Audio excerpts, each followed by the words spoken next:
G'day legends, I hope you're having a fantastic day and so far you've had a brilliant start to your weekend. I hope you've had a far better beginning than I. Of course, last night I took my first dose for the final round of chemotherapy, but I've been up very, very unwell. I'm feeling okay now. I've just had a lot of anxiety and I've been very nervous about this round. Maybe it's because it is the final round, that after this we'll actually see if it's done anything but let's just get through it together. But that does mean that I will be taking some time off this week. Of course, difficult for someone like me in the position being, of course, beholden to the YouTube algorithm. But thank you always for your support. And you can support down below if you wish, but please never feel obliged. Go and support the people that I use on this channel and I try and plug before myself.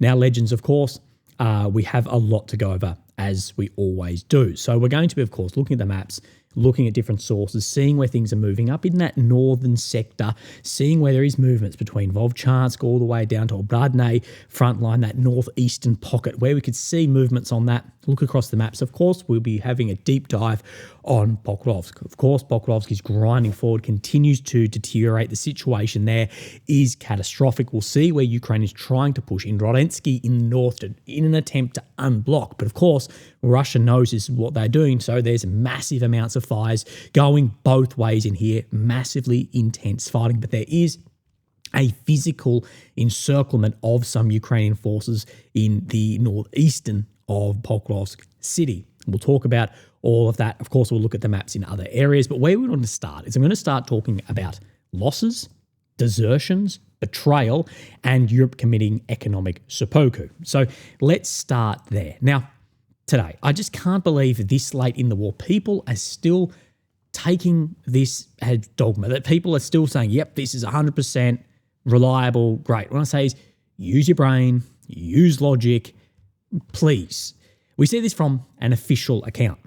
We've lost 27 of our own. In return, we've destroyed almost 25,000 Russian troops and almost 77,000 targets. That's 2 entire army corps. For every one of ours, there's 1,000 of theirs from our drone forces here. Now, again, this just is not the case in any realm on this war.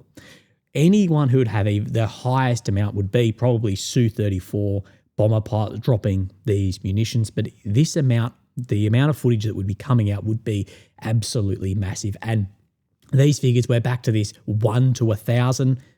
It just doesn't actually apply then to reality. We need to look at why losses are used for propaganda. Of course, Mr. David D. someone I'm still waiting on. The offer has an open offer for an interview has been sitting there. So no one can, I've reached out to all these other people that do vehemently disagree with me or hate me, and no one comes on to speak to me, and I'm happy to plug their channel and this and that. No one comes. 19 months, 20 kilometers, 500,000 KIA, MIA, WIA. That's a win. Talking about the Russian forces in the Pokrovsk sector. Now, this doesn't relate to then, of course, the actual losses in other areas, because if there's 500,000 right here, well, there was over 500,000 before the battle for this even begun. So where are we then sitting? But what this forgets is entire battle sequences. Mr. D, he likes to talk about how much combat experience he has. So you will realise that a battle sequence is not just now. This is in the final days of the battle sequence. The battle sequence goes from the absolute moving in the area to building the flanks to the bombing campaign to then eventually the push through the area and the clearing operation. And at different times in that battle sequence, different sides will be suffering more casualties. Now, Russia on assault operations in Pokrovsk, Minograd right now, it's likely they are suffering more casualties. But if you think when it was 10 Ks back and the battle for Pokrovsk was then a fires mission and it was then FABs and artillery going into here, if you believe at that point, we would say Ukraine was suffering more casualties. You need to look at the entire battle sequence. But overall in here, if you're talking about 500,000, you need to look at it rationally and go, well, there's one side being enveloped by a state with superiority in drones, artillery, heavy artillery, basically those FABs, that's where I classify, and logistics and lines into here. Now, why do I harp on this? Well, firstly, I think this is painting a rosy picture and is a betrayal of the soldiers on the front line here, who, some of them I know, this is not the reality of this area. But they've created a pseudo-environment of the self. And what I'll say is within this pseudo-environment, because creating a pseudo-environment is basically just applying bits of knowledge but leaving out other pieces, within this pseudo-environment, they've created a reality for themselves of which they are right, but it's forgetting everything else. This is where you only ever see them look at one side of casualties or then desertions also. But we've seen this. And Walter Lippmann, who, of course, is involved in the whole machine, but he spoke about this in World War I, that the creation of a pseudo-environment where the French communique would only talk about attrition and that nobody believed in any sort of movements, that it was just continual insistence on terrible losses. It was simply just a matter of killing Germans. It had to constantly be reminded of this dogma of just killing in the face of spectacular German successes. And this is exactly what it goes. So it's this kind of interference that the war of attrition was going in the favour of the French. And he speaks really well about this, about the continual insistence just on that one thing, but ignoring everything else. And if that's what you're focusing on, and then you can create false numbers, fabricated numbers, numbers of which you inflate, you can then be right within your pseudo-environment. But that does not mean at all that you are objectively correct. You'll never see them speak of this from a Ukrainian journalist blogger here, that in October, 21,602 people, that's how many escaped from the army in the past month. It's a record. It's a very bad record. Every 2 minutes, someone runs away. By the time you're reading this post, there'll be more fighters gone. Ukraine will become weaker on another defender, and the enemy will become relative to our stronger one person. So, yeah, not only are you weaker, relative strength then increases.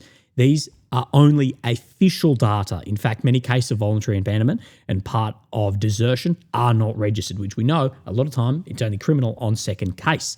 This is the army's number one problem. More and more people from month to month, and it's a real danger, he says, to Ukraine's existence. Now, as I said in the AMK interview, I wonder when NATO are going to enact Article 5 or just actually stop ignoring this. It is highly likely that there is more Ukrainian desertions on the front line than Ukrainian and Russian losses. Everything we see on all the cards on these daily advance of the enemy is specifically because we are short on warriors. We just don't have enough people. We have enough drones, we have enough money, but we have huge holes in defense because of the shortage of people. I don't know what to do with it, which bells to ring. It should be written all over social networks, shouted in all social networks so the deputies give passage to responsible officials. But again, you see this ignored and you'll see things like this. Pokrovsk, Kupyansk, and so far nameless sudden attacks on the Russians' Pokrovsk, Zaporizhzhia these days are not as strong as these plain numbers. The army will retreat, but will continue to fight. But if there is no army, there will be nothing. Terrible, criminal, murderous silence for all of us around this topic. Exactly the betrayal I talk about, people not talking about the reality of this. As he says, terrible, criminal, murderous. This is because silence we die and melt. Who was forced to be silent in the army meltdown? We took our language away. And why? And this is what I say again and again. I don't care how much people hate me. One, I've never betrayed soldiers in the front line. I've told it exactly how I see it. And as I say again and again, sunlight is the best disinfectant. That is what he is getting at. But of course, what everyone scoops up is this and saying it's going to be a full collapse. Now, who took our language away and why? Well, because raising any concerns about any of this from the state and the state's media to politicians in the West to useful idiots online, they will label you as an enemy of the state. Remember, propaganda is a double-edged sword and you always pay the piper.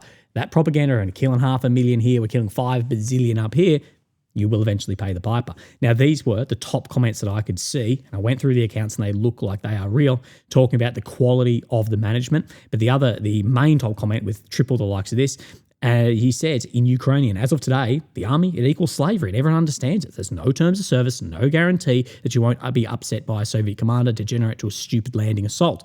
War is only for the poor. Justice is zero. The system is hopelessly rotten. Chase green and they'll finish us all. And this is what we spoke about we see many comments before. There's no guarantees for demobilization, for rotation. There's none of that there. And we can see where people see they are seeing these assaults going forward and going, what is this as well? and there's no justice in this. And again, that a lot of people's kids who should be mobilised in this or should be able to be mobilised because they've got money, they're not there. And as you know, I'm vehemently against mobilisation.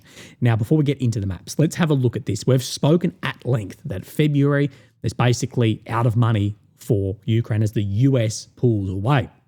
This article today by Reuters, but then this was from another paper, but the US supports EU plan to use up to 185 billion euros in frozen Russian assets to aid Ukraine. EU proposal faces delays, concerns to Belgium, where there's almost 210 billion in frozen assets located. There's Germany suspects Russian interference. At this point in time in Europe, you could stub your toe on a plate that you left on the fucking ground and you could blame Russian interference. It's fucking ridiculous, okay? That is not the concern at all about these frozen assets. The concern about these frozen assets is it will be the last nail in the coffin for Europe.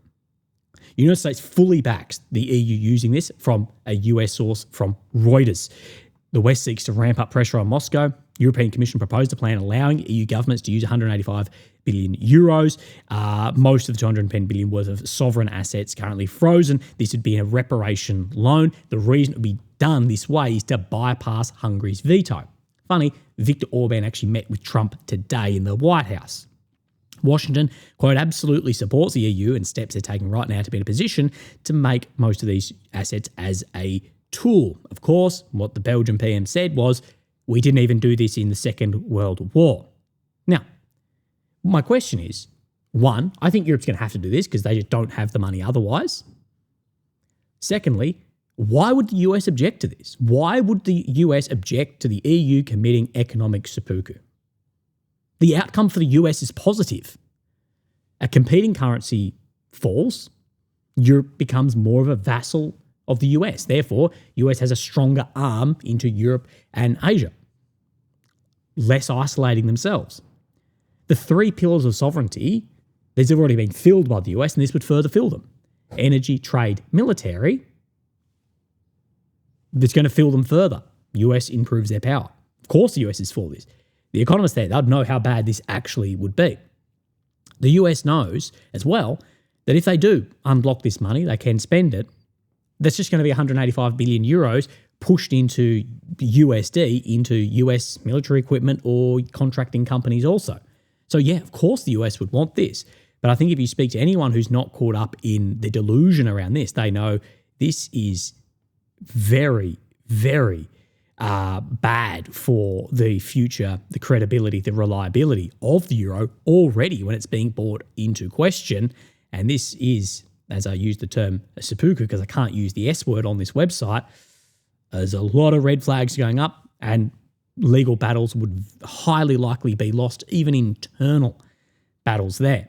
And if this is done, the best way then to actually impact the Russian economy is then invite them into the EU. There's a bit of a meme going around of that, is the 20th sanctions package, invite Moscow into the EU and you might actually have more of an effect. Right, let's have a look at the maps. Of course, here's Ukraine, the center of screen, the capital of Kyiv. Red areas occupies as 22, purple, of course, it's 14, red check, blue check, Russia, Ukraine, you know the drill. Let's come up into the north. We see some red zone being made in the forest to the southwest of Volchansk on the deep state map here. Now, this is an area which we do need to look at because this has been moving. We see Mr. AMK mapping. He's showing movements as well in similar areas, but on the western side and the eastern side, as well as where the Ukrainians have pushed back across then the Oskil River in this area, withdrew behind the river, to prevent the push. It might be the Vovcha, apologies, up in here. Yes, the Vovcha River, pushing on the other side of that. Exactly what we spoke about the other day from that Ukrainian officer saying they're trying to now envelop Volchansk just because it is so destroyed. We look at Suryak maps. He's showing further movement in here as well. But of course, this is playing into the area to the east of here. Of course, we see from then Milove to Kamyanka, from Abane to Obrane, this sector has been moving, confirmed by this map as well. And this is where, from the Donetsk River that runs all the way through here, that AMK said this whole chunk in here could actually come under control in time. So we see further movements right around this sector from Mr. AMK to the northwest of Kupyansk. This is down in the direction from the south of Odradne and from Abrane as well. So absolutely keep an eye on this sector moving. While we're in the north, we'll stay up here. We'll come into then Sumy Oblast. And what we can see, of course, is then Oleksivka. Now we know this front is back and forward all the time. Suryak, him saying the Ukraine army launched a new assault and managed to recapture the southern part of Oleksivka. Not shown yet on this map. So we'll keep an eye on what is happening around there. Of course, what you're waiting for is Pokrovsk. Let's come down into Pokrovsk. Small bit of ground being made on the northern side, but otherwise Pokrovsk itself hasn't actually changed. You see a lot of grey zone around here, but this situation here is further deteriorating. Don't think that it is not. Of course, maps are used as part of informational warfare as well. Situation on these fronts. The city of Pokrovsk, Russian army completed and secured some of these districts. This is in the northern and western side. Despite reports, there is no physical encirclement of Minograd, but there is little possibility of leaving the city. Ukrainian soldiers there, likely less than 1,000, are holding their positions thanks to supplies delivered by drones while the Russians press on the outskirts. So again, Minograd, yes, there's no physical encirclement, but if it's 600 meters to a kilometer and that's fully under fire control, it's an operational encirclement and the outcome is then the same. Let's look at then Suryak map. You can see the difference in this map straight away. You can see the movement down around then Sukriya. You see on the eastern outskirts around that Dasne area that is further getting then enveloped here in the double envelopment. Remember, we spoke about this yesterday, pulling out into the envelopment, not realizing the depth of the actual envelopment and the choke point. Again, this is where AMK speaks about this further down the line. Let's actually have a look at then other maps of AMK, him showing this as well. This region in here, he's saying has been physically encircled. Remember, physically and operationally enveloped, cut off are different things, but it's showing that then it is physically encircled, as well as ground being made down around Lysivka and Lysivka coming under control, as well as further pressing on the outskirts of Minograd. Again, these line up a lot with what Mr. Suryak was saying as well. And on the far western side, a little bit of ground being made out from Udashne. Remember, we actually saw the Deep State map show some of that movement yesterday also. So let's have a look further at the maps and then we'll step into what is being said about these maps. I said Lysivka is coming under control. This is what AMK is saying, that they have captured this village, a battle lasting for 13 months. And this is right at the base. He's saying that the Russians have then gained that. This is what we've spoken about. If you have a side, if you have enveloped your enemy, what you want to do is not disengage from the base of this while you can work on that choke point. Let's move into the center, the Dinas pocket. Here's a closer view of the situation in northern Pokrovsk with the encircled Ukrainian units in the Dinas district and Minograd pocket. So he's showing at least that in the Dinas district, in this sector in here. Let's bring this back up for you. So the sector right here, Dinas district, high-rise district, there are fully encircled Ukrainian forces, but some did push out through Rivne, but then they ended up in the second envelopment in here. And he said yesterday they may not have actually realised the situation of the double envelopment that they were in. There are Ukrainian pages today talking about Russian presence in Rivne also. Now, we're sort of coming back and forward a little bit. Suryak says 95% of Pokrovsk is under Russian control. 50 to 52% of Kupyansk is under Russian control. We'll look at Kupyansk because Ukraine had some success there also. AMK, he says this. Everyone focuses on the final battles taking place for Pokrovsk. I think we should highlight the sheer intensity of battles ongoing in Rodensky right now, just north of Pokrovsk. Okay, let's have a look at that. Rodensky, right here, okay? The level of battle. Now, this map does not represent the geolocations that we have seen. Some of this is blue, some of this is red. Absolutely, all of it is grey. This road is coming down here. But you can see why this is so important for a city like Pokrovsk is Rodensky. If you are able to unblock this, you may be able to pull out that 500 to 1,000 soldiers that we believe are enveloped in there. Ukrainian forces who infiltrated around the city around 6 days ago have entrenched and consolidated in a number of houses and high-rise buildings, and the Russians are doing everything to push them back. Both sides are burning each other's positions to the ground and reducing buildings to rubble in order to win this battle, which is by far the most intense fighting for Rodyansk so far. Despite some earlier Russian progress against the fortified area, Ukrainian forces since managed to push it back, with some positions changing hands multiple times. Russian FAB glide bombs are striking Ukrainian forward deployment points west of the city, while Ukrainian FPV drones, artillery, glide bombs continue to cover Russian positions within Rodyansk. But again, remember, it's not just Rodyansk also. It's movement from Shevchenko into here, it's movement from Kopteve into here as well. It's the whole battle sequence for an area. The nature of the fighting makes me suspect elite Ukrainian units are involved in this battle. But this is just a gut feeling for me, as there is no evidence to back this up yet.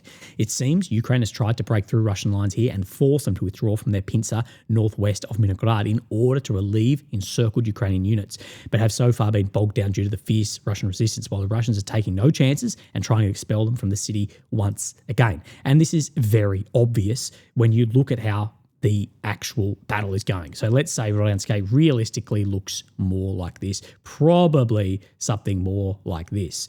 But if we just go on this, let's go back to here. So this is looking something like this. What you get the idea of is, well, if you've got this at best case scenario down in here, this is said choke point.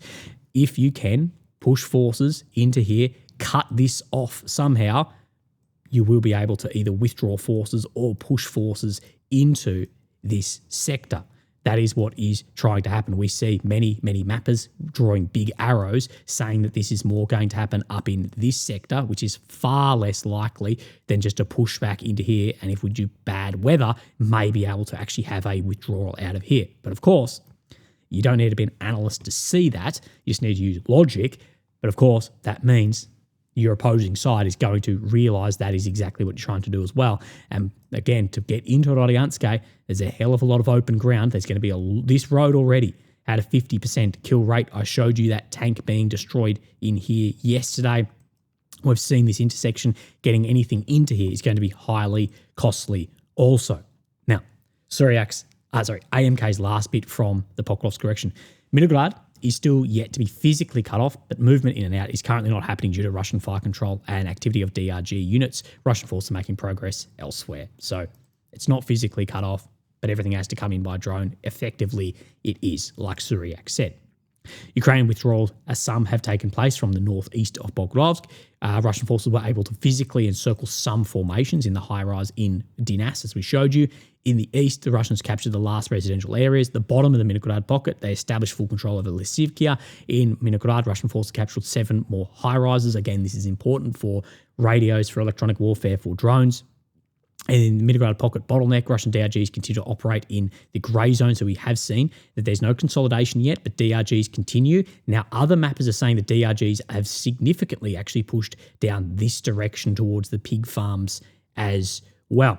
In Rodyansk, extremely heavy fighting continues. As we spoke about in Pokrovsk, Russian forces continue their clearing operations. Ukrainian assault groups are complicating consolidation efforts and preventing them from securing the whole city. In the Udashna area, recaptured some positions that's off to the western side. What I'm seeing other mappers speak about is some of these DRGs couldn't get much further than this, but what instead is they've started heading in the direction of Hadashne, like we see this grey zone heading out here. What, of course, it doesn't make the choke point shallower. It doesn't make the choke point less, but it makes it deeper. Okay, so say you can only get to here, but you can push out into here, okay, and your choke point looks something like this. If it looks like this, and let's effectively say that the map is looking like this, where it was just a choke point that was, a small area in here that you had to get through. If you can increase the depth, therefore from here to like here, you're going to be in a severe area. So therefore, you're going to be at a few kilometres for some 7-8 Ks. And that is what I've seen some are suggesting is they're trying to get these DRGs a more of a foothold along here for things like drone repeaters. So keep an eye on this whole sector as it does continue to deteriorate, and likely there are a lot of forces already surrounded here and operationally encircled, vertically enveloped. But how severe is it? We will wait and see. The Velika front line, the linear warfare bros' worst bloody position in the world. Let's have a look here. We see Suryak maps, the Huliapol during these days, Uspanivkia. We do know many flags are going up all over Uspanivkia today and the outskirts of Solidoke as well. So I would say good odds Uspanivkia has come under control. Grey zone out to Solidoke. Let's have a look. Suryak maps that Russian forces have captured the village of Solidoke as well as have captured Uspanivkia. So he's saying Solidoke, Uspanivkia have both come under control. There are geolocations that tend to show this also. That said, the porosity, the nature of that front line, it's hard to get a real idea on it. But again, you can't just say that these are just one or two operations, because again and again and again, people say it's just a flag planting operation. But then we see this front line move 3 kilometers, day next 4 kilometers, next day 3, then 5, then 6. Again, keep an eye on this sector. Come up into Kupyansk. This is a very interesting area, and of course Kupyansk is a highly critical area. It's Pokrovsk Mark II right now, but Ukraine is having a lot more success there.